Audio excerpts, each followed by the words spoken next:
I think the role of a special education teacher is to provide their students with individualized, effective instruction that builds upon and fills their deficits, while still preparing them for everyday life.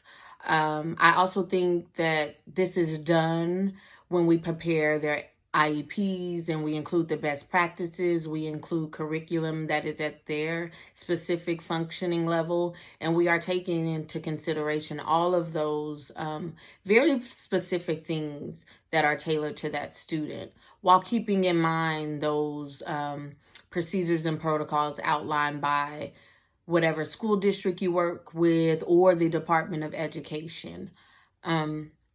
Some of the dispositions I think that I currently possess that would help me going into the special education field as a teacher would be my compassion, first, because I believe that my compassion is really one of my superpowers. Whenever I am moved by compassion or I see an individual that invokes that response in me, I immediately want to make a plan to address whatever the issue is, the problem is, to make it better.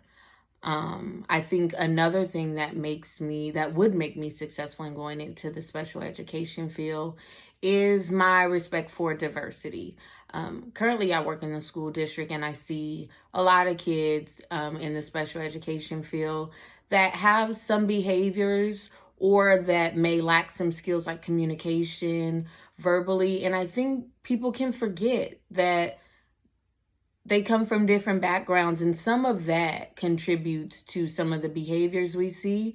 So that should also go into the plans that we are making for them to be successful. I would say two of the dispositions I'd like to work on would be fairness as well as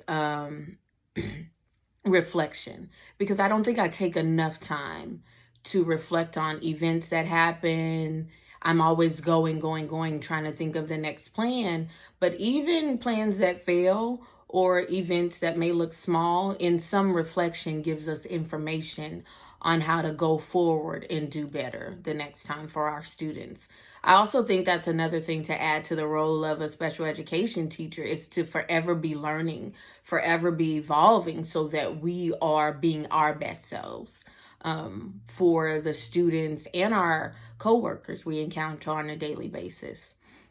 For the last question, I would say personal biases create prejudices, those predictions, those prejudgments we may have about people. And if we aren't careful, we carry them into our everyday life and we make judgments based on that.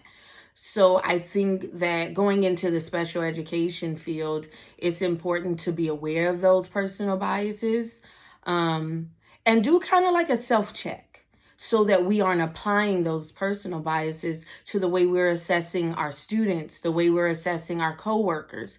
We want to be able to be objective in our assessments and not be applying our own experience to those things. Thank you.